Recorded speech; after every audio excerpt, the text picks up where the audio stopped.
اعوذ باللہ من الشیطان الرجیم بسم اللہ الرحمن الرحیم الحمد للہ رب العالمین الرحمن الرحیم والصلاة والسلام علی سید الانبیاء والمرسلین امام المتقین خاتم النبیین سیدنا و مولانا محمد وعلی آلہ و اصحابہ اجمعین۔ قرآن مجید اور احادیث مبارکہ سے ہمیں بڑے واضح طور پر یہ احکامات ملتے ہیں اور یہ ہدایات ملتی ہیں کہ تمام ظاہری یا باطنی اعمال، اقوال ہیں، احوال ہے، ان سب کے اندر حسن نیت اور اخلاص کو مد نظر رکھا جائے۔ قرآن مجید میں اللہ تبارک و تعالیٰ کا بڑا واضح اس سلسلے میں فرمان ہے کہ اسی بات کا ان کو حکم دیا گیا ہے کہ وہ اخلاص کے ساتھ یکسو ہو کر اللہ کی عبادت کرے، نماز قائم کرے، زکوٰۃ ادا کرتے رہے، اور یہی مضبوط دین ہے۔ ایک اور جگہ پہ سورہ الحج میں اللہ تبارک و تعالیٰ کا ارشاد ہے کہ اللہ کو ان کا گوشت اور خون نہیں پہنچتا بلکہ تقویٰ ہے جو پہنچتا ہے۔ پھر سورہ آل عمران کے اندر اللہ کا فرمان ہے کہ فرما دیجئے کہ اگر تم اپنے سینوں میں چھپاؤ یا ظاہر کرو، اللہ اس کو جانتا ہے۔ تو یہ جو آیات مبارکہ تین جن کا ہم نے تذکرہ کیا، ان سے واضح طور پہ ہمیں یہ معلوم ہوتا ہے کہ جو بھی ہمارے اعمال ہیں، احوال ہیں، اقوال ہیں، اس کے اندر حسن نیت کا بڑا عمل دخل ہے۔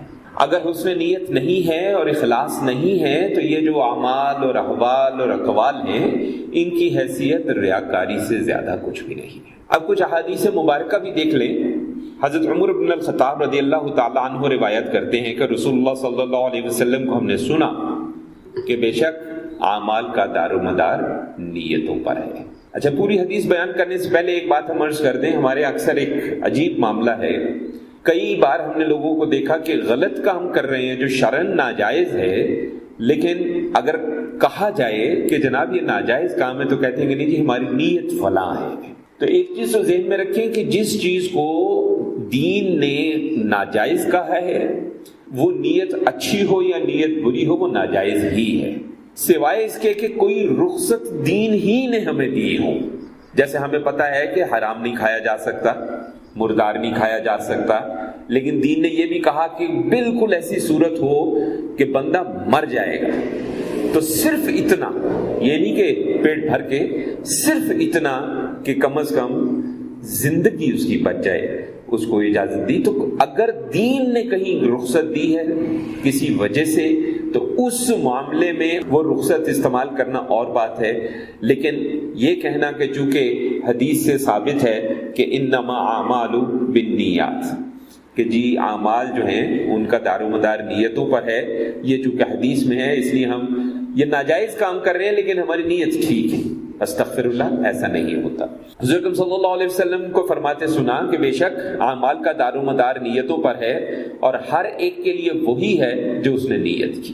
پس جس نے ہجرت اللہ اور اس کے رسول کے لیے کی صلی اللہ علیہ وسلم، تو اس کی ہجرت اللہ اور اس کے رسول کے لیے ہی شمار ہوگی صلی اللہ علیہ وسلم۔ اور جس کی ہجرت دنیا حاصل کرنے کے لیے یا کسی عورت سے نکاح کرنے کے لیے ہوگی تو اس کی ہجرت جو ہے وہ انہی مقاصد کے لیے شمار ہوگی، اور یہ متفق علیہ روایت ہے۔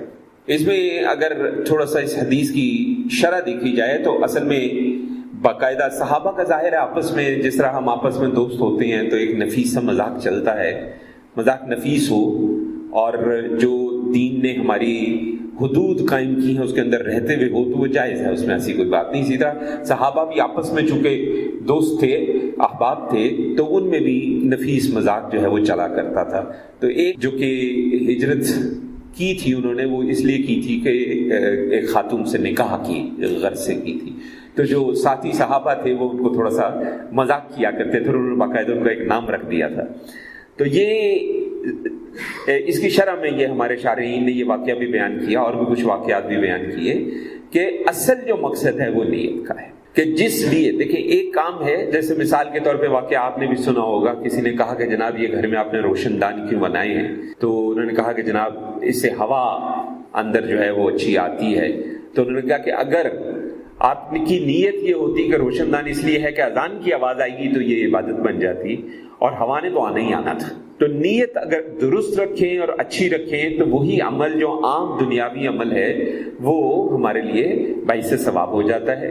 اور اس میں سے کئی اعمال ایسے ہیں جو ایک طرح کا ثواب جاری ہو جاتا ہے، جیسے صدقہ جاریہ ہوتا ہے اس کا ثواب جاری ہو جاتا ہے. حضرت عائشہ رضی اللہ تعالی عنہا ایک اور روایت میں فرماتی ہیں کہ حضور صلی اللہ علیہ وسلم نے فرمایا کہ جو فتح مکہ ہے اس کے بعد کوئی ہجرت نہیں ہے، لیکن جہاد اور نیت باقی ہے. جب تم جہاد کی طرف دعوت دو تو فوراً نکل جاؤ، یہ بھی متفق علیہ ہے. یہاں پہ ایک چیز ذہن میں رکھیں کہ لفظ جہاد، اس پہ ہم پہلے بھی ایک سے زائد دفعہ بات کر چکے ہیں. لفظ جہاد بہت وسیع مفہوم کے اندر ہے. ہم میں سے زیادہ تر لوگ جہاد کو صرف قتال سمجھ لیتے ہیں کہ جس تلوار پکڑ کے بندوق پکڑ کے باقاعدہ دشمن کے ساتھ جنگ میں حصہ لینا. جہاد ایک بہت وسیع مفہوم میں ہے، اس پہ کسی وقت باقاعدہ گفتگو بھی کریں گے. اور اس کے اندر جہاد اپنے نفس کے ساتھ لڑنا وہ بھی جہاد ہے. اسی طرح تعلیم و تربیت خالص اور سچی نیت کے ساتھ یہ بھی جہاد ہے. جہاد کی کئی قسمیں ہیں اور کسی ایک قسم کے ساتھ اس کو جوڑ دینا مناسب نہیں ہے، اور ہر قسم کی کچھ شرائط ہیں. مثلا قتال والا جو جہاد ہے اس کے ساتھ بھی کچھ شرائط ہیں کہ کون اس کا حکم دے سکتا ہے، اس کی کیا شرائط ہیں، کیا حالات ہوں گے تب جہاد جو ہے وہ لازم ہوگا. یہ نہیں کہ کوئی بھی شخص اٹھ کے کھڑا ہو جائے اور جہاد کا نعرہ لگا دے، تو وہ جہاد اس طرح سے واجب نہیں ہوتا ہے، اس کی بہرحال شرائط موجود ہے. حضرت جابر ابن عبداللہ رضی اللہ تعالیٰ عنہ فرماتے ہیں کہ ہم ایک غزوہ میں حضور اکرم صلی اللہ علیہ وسلم کے ساتھ تھے، تو آپ نے ارشاد فرمایا کہ بے شک مدینہ میں کچھ ایسے لوگ بھی ہیں جتنا تم نے سفر کیا اور وادیاں طے کی وہ تمہارے ساتھ اجر میں شریک ہیں، ان کو بیماری نے آنے سے روک دیا. مسلم شریف کے اندر بھی یہ روایت موجود ہے، بخاری شریف میں بھی اسی مفہوم میں روایت موجود ہے. ایک چیز ذہن میں رکھیں، جب ہم کہتے ہیں متفق علیہ ہے یا مسلم میں بھی ہے بخاری میں بھی ہے، یہ ضروری نہیں ہے کہ الفاظ بھی بالکل ایک جیسے ہوں، مفہوم جو ہے وہ کم از کم ایک جیسا ضرور ہوتا ہے. اب یہاں پہ دیکھیں بڑا اہم ایک اور بات سامنے آئی. نیت انہوں نے کی تھی کہ ہم جہاد میں جائیں گے، بیماری کی وجہ سے یا کسی اور شرعی طور پہ جائز قابل قبول عذر کی وجہ سے وہ نہیں جا سکے. تو حضرت صلی اللہ علیہ وسلم کے فرمان مبارک سے ہمیں پتہ چلا کہ جو لوگ گئے تھے وہ جہاں جہاں گئے اور انہوں نے جو جو عمل کیا ان کے ثواب میں وہ بھی شامل ہوئے. تو نیت کی اتنی اہمیت ہے، اخلاص کی اتنی اہمیت ہے. اسی لیے ہمارے کئی بزرگان دین علیہم الرحمہ نے یہاں تک فرمایا کہ ہمیں سارے دن میں ہر چھوٹے چھوٹے کام کے لیے اچھی اچھی نیتیں کرتے رہنا چاہیے. مسجد میں آ رہے ہیں نیت کی جائے، صبح دفتر جا رہے ہیں، اب آپ نیت کریں جی میں دفتر جا رہا ہوں، دفتر تو جانا ہی ہے، لیکن آپ نیت کریں گے جی میں حلال کی روزی کمانے کے لیے اللہ کے حکم کے مطابق حضور صلی اللہ علیہ وسلم کے فرمان کے مطابق اپنے دفتر جا رہا ہوں. مناسب الفاظ کا چناؤ نیت کے لیے. تو ہر کام کے لیے ہمیں چاہیے کہ کوئی اچھا پہلو تلاش کر کے اس کی نیت ہم کریں. کئی مشائخ علیہم الرحمہ نے تو یہاں تک کہا کہ آپ صرف نماز کے لیے مسجد میں جاتے ہیں، فرض کریں کہ آپ نے 20 منٹ صرف وہاں رہنا ہے، چھوٹی سی نماز ہے، جائیں گے نماز پڑھیں گے اور باہر آ جائیں گے، 20 منٹ آدھا گھنٹہ لگے گا، آپ آدھے گھنٹے کی اعتکاف کی نیت کر لیں. اب اعتکاف باقاعدہ تو وہی ہے جو رمضان شریف میں 10 روز کا ہوتا ہے، وہ ایک علیحدہ بات ہے، لیکن آپ آدھے گھنٹے کی اعتکاف کی نیت کر لیں. اسی طرح کئی مشائخ نے کہا کہ رمضان شریف میں ایک شخص جو ہے وہ 10 دن کے اعتکاف کسی وجہ سے نہیں رکھ سکتا، لیکن آخری 3 دن رکھ سکتا ہے. رکھنے تو 10 دن ہی چاہیے تھا اسے، لیکن وہ 3 دن کے لیے نیت کر کے چلا جائے. کہنے کا مطلب یہ ہے کہ خلوص اور نیت، ان دو چیزوں کو ہر معاملے میں ہم اگر اپنے ساتھ رکھنے لگ جائیں گے تو اللہ کے فضل و کرم سے ہمارا ہر عمل ہمارے لیے باعث ثواب ہوتا چلا جائے گا.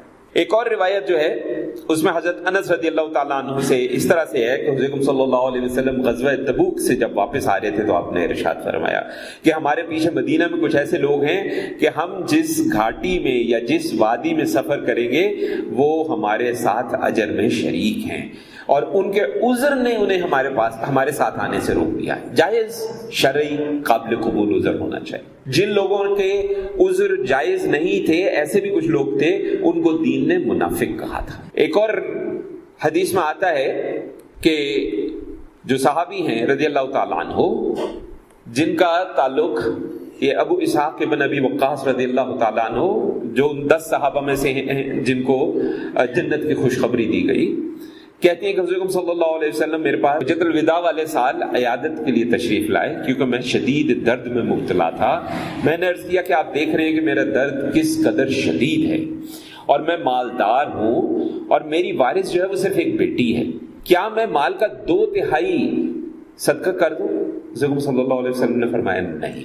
وہ کہتے ہیں میں نے کہا کہ یا رسول اللہ صلی اللہ علیہ وسلم کیا آدھا مال میں صدقہ کر دوں؟ حضور صلی اللہ علیہ وسلم نے فرمایا نہیں۔ پھر کہتے ہیں میں نے کہا کہ یا رسول اللہ صلی اللہ علیہ وسلم کیا تیسرا حصہ میں صدقہ کر دوں؟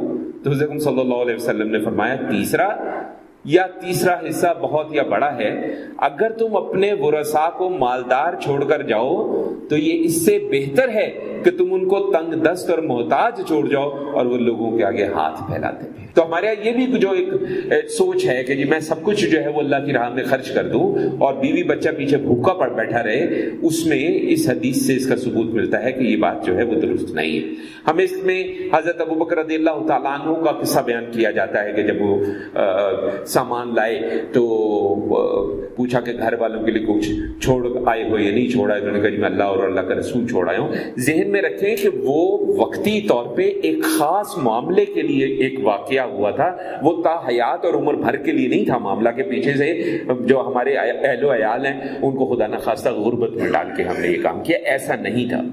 یہ معاملہ بڑا واضح طور پہ چیزوں کو آپس میں ہم جوڑتے ہیں، یہ مناسب نہیں ہے، کیونکہ دوسری طرف بھی کچھ احادیث مبارکہ موجود ہیں۔ کسی بات کو بیان کرنے کے لیے اس معاملے سے متعلق جتنی بھی احادیث مبارکہ ہیں ہمیں ان سب کو اکٹھا کر کے ان سب کو دیکھ کے پھر ہمیں اصل فیصلے تک پہنچنا چاہیے، کیونکہ بہت سے واقعات ہوتے ہیں جن کا کوئی سیاق و سباق ہوتا ہے، جن کا کوئی پس منظر ہوتا ہے کہ اگر ایسی صورتحال ہے تو یہ کرنا ہے، ایسی صورتحال ہے تو یہ کرنا ہے، یہ نہیں کہ اس کو ہم بالکل عام معاملات کے اوپر بھی جو ہے وہ لگا دیں۔ تو آپ نے فرمایا کہ یہ بہتر نہیں ہے کہ یہ تنگ و دست چھوڑ دو اور لوگوں کے سامنے ہاتھ پھیلاتے پھریں، اور جو چیز بھی اللہ کی خوشنودی کے لیے تم اجر کرو گے اس پر اجر پاؤ گے، چاہے وہ لقمہ بھی ہو جو تم اپنی بیوی کے منہ میں ڈالتے ہو۔ یعنی اپنے گھر والوں کے لیے بھی سچی نیت اور اخلاص کے ساتھ نان نفقے کا انتظام کرنا، یہ بھی ہمارے لیے باعث ثواب ہے اگر نیت درست ہے۔ میں نے عرض کیا یا رسول اللہ صلی اللہ علیہ وسلم کیا میں اپنے ساتھیوں سے پیچھے چھوڑ دیا جاؤں گا، کیونکہ باقی لوگ تو جہاد پہ جا رہے ہیں۔ آپ نے فرمایا صلی اللہ علیہ وسلم تم ہرگز پیچھے نہیں چھوڑے جاؤ گے، جو عمل بھی ان کے بعد تم اللہ کی رضامندی کے لیے کرو گے اس سے تمہارے درجے میں اور تمہارے مرتبے میں اضافہ ہوگا، اور شاید تمہیں پیچھے رہنے کا موقع ملے، یہاں تک کہ اس سے کچھ لوگوں کو فائدہ ہو جائے اور کچھ کافروں کو نقصان ہو جائے۔ حضرت ابو ہریرہ رضی اللہ تعالیٰ عنہ سے حدیث ہے کہ حضور صلی اللہ علیہ وسلم نے فرمایا کہ اللہ تمہارے جسموں کو نہیں دیکھتا، تمہاری شکلوں کو نہیں دیکھتا، تمہارے دلوں کو دیکھتا ہے۔ مسلم شریف کی حدیث ہے۔ اسی طرح ایک اور صحابی ابو موسیٰ عبداللہ بن قیس الاشعری رضی اللہ تعالیٰ عنہ فرماتے ہیں حضور صلی اللہ علیہ وسلم سے اس آدمی کے بارے میں سوال کیا گیا جو بہادری سے لڑے، غیرت کی خاطر لڑے اور ریاکاری کی خاطر لڑے، اس میں سے کون سا اللہ کی راہ میں ہے؟ حضور صلی اللہ علیہ وسلم نے فرمایا جس نے اس لیے لڑائی کی کہ اللہ کی بات بلند ہو، صرف وہ ہے جو اللہ کی راہ میں شمار ہوگا، باقی کوئی نہیں شمار ہوگا۔ یہ بھی متفق علیہ ہے۔ ایک اور حدیث میں حضور صلی اللہ علیہ وسلم نے فرمایا کہ جب دو مسلمان تلوار لے کر ایک دوسرے کا سامنا کرتے ہیں، قاتل مقتول دونوں جہنمی ہیں۔ اس پر صحابی کہتے ہیں کہ میں نے عرض کیا یا رسول اللہ صلی اللہ علیہ وسلم قاتل کا جہنمی ہونا تو سمجھ میں آتا ہے، لیکن مقتول کا جہنمی ہونا یہ کیا معاملہ ہے؟ تو حضور صلی اللہ علیہ وسلم نے فرمایا کہ دیکھیں بات یہ ہے کہ جو الفاظ آئے ترجمہ ان کا یہ کہ وہ بھی اپنے مسلمان ساتھی کو قتل کرنے میں حریص تھا، جب لڑنے کے لیے سامنے آ گیا اس کا مطلب نیت میں تو تھا کہ میں مار دوں گا، مار نہیں سکا، خود مر گیا۔ اب عوام تو کہے گی تو وہ بیچارہ بڑا مظلوم تھا، مقتول تھا، لیکن جس نے ہتھیار مسلمان کے لیے اٹھایا اور اسی نیت سے اٹھایا کہ میں اسے نہیں چھوڑوں گا، وہ پھر وہ بھی اس کا بھی حکم وہی ہے۔ ہاں یہ بات ہمیں سمجھ میں آتی ہے کہ کسی نے ہتھیار اٹھایا اور آگے سے کسی نے دفاع میں اپنے لیے کچھ کیا، وہ ایک علیحدہ معاملہ ہو سکتا ہے، اس پہ پھر مزید کسی وقت تفصیل گفتگو کریں گے۔ لیکن اگر دو لوگ لڑے اور اس میں یہ دفاع والی بات نہیں تھی تو دونوں جہنمی ہیں. یہ اللہ کے نبی صلی اللہ علیہ وسلم کا فتویٰ ہے، یہ کسی مفتی کا فتویٰ نہیں ہے. ابو ہریرہ رضی اللہ تعالیٰ عنہ فرماتے ہیں حضور صلی اللہ علیہ وسلم نے فرمایا آدمی کی جماعت والی نماز، بازار والی نماز، گھر میں پڑھی جانے والی نماز سے 20 درجے یا اس سے زیادہ جماعت والی نماز جو ہے وہ درجہ رکھتی ہے. اس لیے کہ جب کوئی اچھی طرح وضو کرتا ہے پھر نماز ہی کے ارادے سے مسجد میں آتا ہے، اس کو نماز ادھر اٹھا کر لاتی ہے، تو وہ جو بھی قدم اٹھاتا ہے اس کے بدلے اس کا ایک درجہ بلند ہوتا ہے اور ایک گناہ مٹتا ہے، یہاں تک کہ وہ مسجد میں داخل ہو جاتا ہے. اور جب وہ مسجد میں داخل ہو جاتا ہے تو جب تک اس کو نماز روکے رکھتی ہے وہ نماز ہی میں شمار ہوتا ہے. اور نمازی جب تک اپنی نماز والی جگہ میں رہتا ہے فرشتے اس کے لیے رحمت کی دعائیں کرتے رہتے ہیں اور اس طرح کہتے ہیں کہ یا اللہ اس پر رحم فرما، یا اللہ اس کو بخش دے، یا اللہ اس کی توبہ قبول فرما دے، جب تک وہ کسی کو کوئی نقصان نہ پہنچائے یا بے وضو نہ ہو جائے تب تک فرشتے اس کے لیے دعا کرتے رہتے ہیں. متفق علیہ حدیث. حضرت ابو العباس عبداللہ ابن عباس رضی اللہ تعالیٰ عنہ فرماتے ہیں کہ حضور صلی اللہ علیہ وسلم اللہ سے روایت فرماتے ہیں، اللہ اکبر، اللہ نے نیکیاں برائیاں لکھی پھر ان کی وضاحت فرمائی کہ جو آدمی کسی نیکی کا ارادہ کرتا ہے لیکن اس کو کر نہیں پاتا اللہ اس کی ایک کامل نیکی لکھ دیتا ہے. اسی لیے ہم نے کہا نیت اخلاص، دن میں جتنی دفعہ جس کام کے لیے آپ نیت نیک رکھ سکیں، اللہ کے لیے خالص رکھ سکیں، اس میں آپ کی نیکی لکھی جائے گی.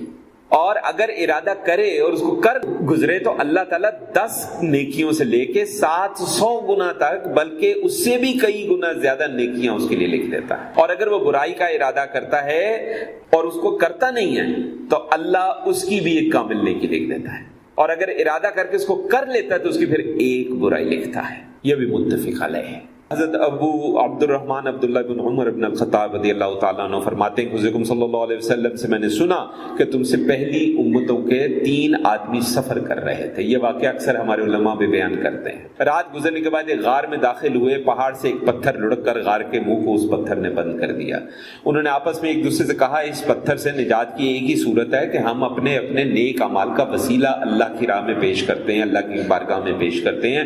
ایک نے کہا کہ یا اللہ میرے والدین بوڑھے تھے، ایک دن لکڑی کی تلاش میں دور نکل گیا، شام کو لوٹا تو وہ دونوں سو چکے تھے، میں نے ان کے لیے دودھ نکالا، ان کی خدمت میں لے آیا، میں نے ان کو سویا ہوا پایا، میں نے ان کو جگانا مناسب نہ سمجھا، ان سے پہلے اہل و عیال کو دودھ دینا بھی پسند نہیں کیا. میں پیالہ ہاتھ میں لی ان کے جاگنے کے انتظار تک طلوع فجر تک کھڑا رہا، ٹھہرا رہا، حالانکہ میرے بچے جو ہیں وہ میرے قدموں میں بھوک سے بلبلاتے تھے. اسی حالت میں فجر طلوع ہو گئی، دونوں بیدار ہوئے، اپنے شام کے حصے والا دودھ انہوں نے پیا. یا اللہ اگر یہ کام میں نے تیری رضامندی کی خاطر کیا تو اس چٹان کی مصیبت سے ہمیں نجات دلا دے.